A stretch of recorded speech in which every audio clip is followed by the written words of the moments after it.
Oh, hey, how's it going? Yeah, I don't review music anymore. I hate to break it to you.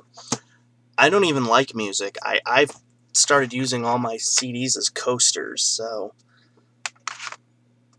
you know, I'm sorry. Bye!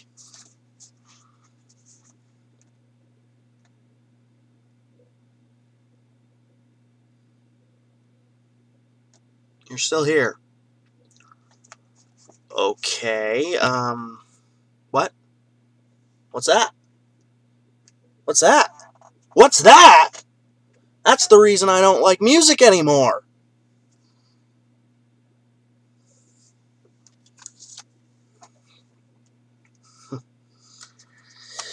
This is the self-titled first album by the band Issues.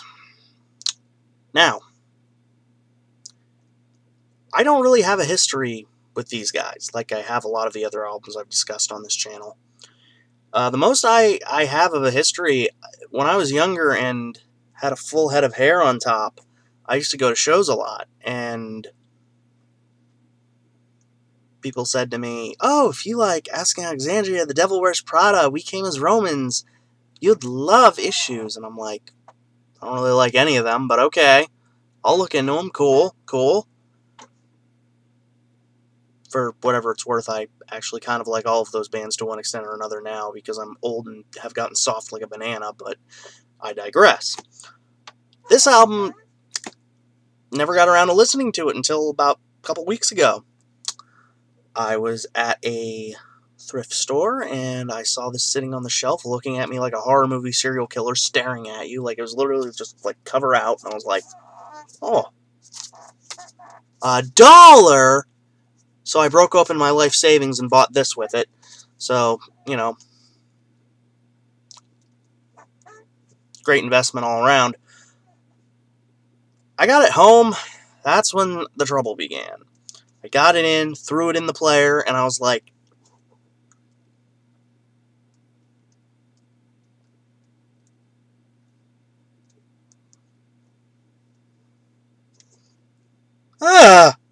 what the heck am I listening to?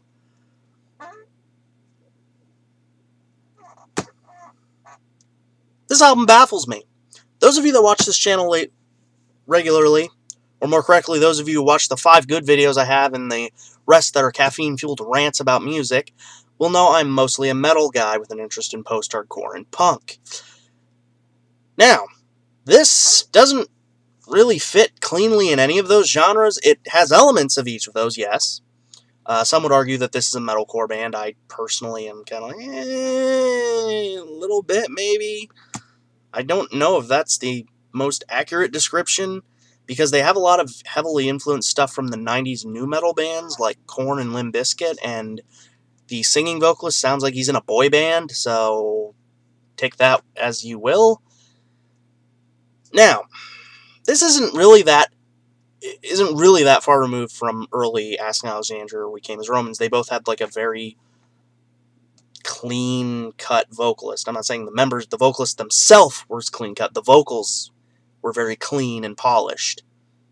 Like, nobody sounded like, I don't know, Hetfield from Metallica, maybe? I mean, he's kind of got like a deep, gritty voice even when he sings, in my opinion. So, no, these guys all have kind of a high tenor. And that's the kind of clean vocals that are used on this. But before we get to the vocals, let's talk about the music. The music is a really bizarre concoction.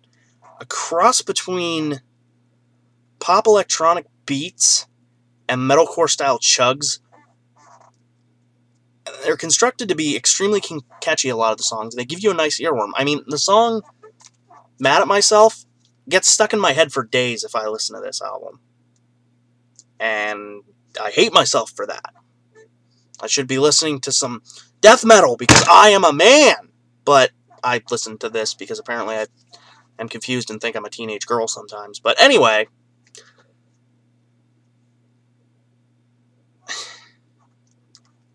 my big problem with this is the music brings the heavy elements of the heavier music, obviously, but it also brings heavy amounts of hip-hop and pop with it. But it doesn't hit me as anything substantive. I don't feel anything when I listen to this. Like, some of you are probably thinking, well, Adam, you're mostly a death metal guy. What do you feel when you listen to music? It depends who I'm listening to. If I'm listening to Cannibal Corpse, I get the urge to go get pumped and go work out. If I listen to something a bit less death metal-y, if I'm listening to, say, Alexis on Fire, I get the urge to do something creative with my life. If I'm listening to something emotional that I really like Pink Floyd, it makes me think of all the happy times in life. This doesn't make me think of anything. This doesn't even make me want to dance, really. I mean, it kind of makes me go, which, fair enough, I guess. I suppose if that's your main goal with this album, kudos. You've done well. But the lyrics and vocals are where I draw my problem to a large extent with this. The lyrics themselves are very simplistic and almost saccharine at times, and I'm like, really? Like, I'm not a great lyricist myself, but I just, like, even for, like, pop and, like, metalcore doesn't really have a great reputation for lyrics itself. This makes it look really, really, really low-barred kind of stuff. I find myself getting annoyed because I feel like I'm listening to the radio 90% of the time I'm listening to this. There's nothing wrong with simple lyrics if you look back historically. I mean, look at early stuff by the Beatles. Their lyrics were very, very simplistic, and it worked. But there's just something about this that pushes me the wrong way, and it's like, I can't put my finger on what it is.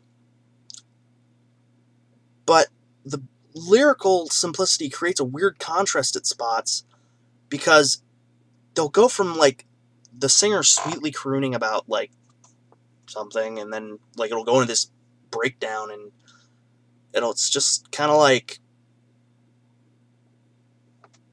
I don't know how to feel about that. Like, the sweet saccharine vocals and lyrics, and then it'll, like, shift right into a breakdown. It's like, what the heck? Now, I'm not saying bands can't do that. There's lots of metalcore and hardcore bands that do lyrics like that. But this doesn't do it in a way that it's like trying to rub two pieces of sandpaper together. I'm not saying metal can't have, like, happy, simplistic lyrics.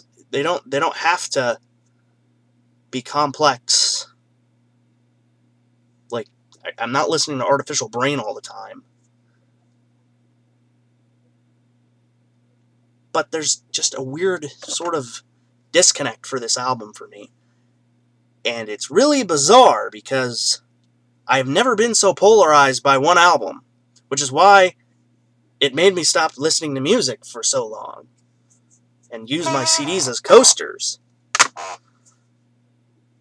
There's nothing wrong with the vocals other than the fact that they're basically pop vocals and there's a lot of auto-tune and editing and etc., etc., at least from what I'm hearing. My big problem, disclaimer, I'm not a big hip-hop or rap fan, so take that in mind. I don't like his vocals when he starts to rapping. It's very cringeworthy, and I'm like, ugh! Now, you're probably thinking, oh, you hate this album. Why don't you throw it in a bin? Well, two reasons. One, I have obsessive-compulsive disorder, and if I did that, I would probably get it right out because I spent money on it. A whole $1, mind you. That's my life savings. I'm back up to 50 cents now. The other reason is, this album is weird because I can't wrap my head around it. I don't like a lot about it, but I can't bring myself to say that I hate it. The songs work as earworms. Lyrics are crap. The vocals run this bizarre gray area where I can't quite decide if I like them or not. The music is simplistic, but there's just so much catchiness. And there's moments it connects in my head as like almost like reminds me of like early Korn or early Slipknot, and it's like, well, that's cool, and then it goes into, like, some pop garbage. I'm like, ah! Like, it's just such an anomaly, and I needed to take a step back because I needed to figure out what I thought of it. And that's the thing. I can't decide whether I like this or not. I have never encountered something. I can't decide whether I like it. So, do I recommend this? Maybe. I mean, if you like pop and hip-hop and want to, and like some heaviness mixed into it, yeah, I guess the initial recommendations were correct. The people who told me I'd like these guys if I like Asking Alexandria or We Came as Romans, it fits in there because both those bands use real clean vocals and stuff, but I feel like the hip-hop influence and pop influence aren't quite as prominent, so if you're into that kind of stuff, you might like this. If your idea of good music is Cannibal Corpse or Necrophobic or someone like that, yeah, probably wouldn't like this. As for me, this is a nice reminder of what happens when you take a risk and look into a band that you've never heard before. Now, you're like, duh! But, I don't know, sometimes I like to look into bands I've never heard before, which, you know, there's nothing wrong with that inherently, but most people don't buy full albums by bands they've never heard before. But sometimes you find something good, and sometimes you don't, which is the obvious statement of the year. Well, maybe after this I can start looking into music again, and you guys can start showing up to talk to me about it. Everybody have a great day.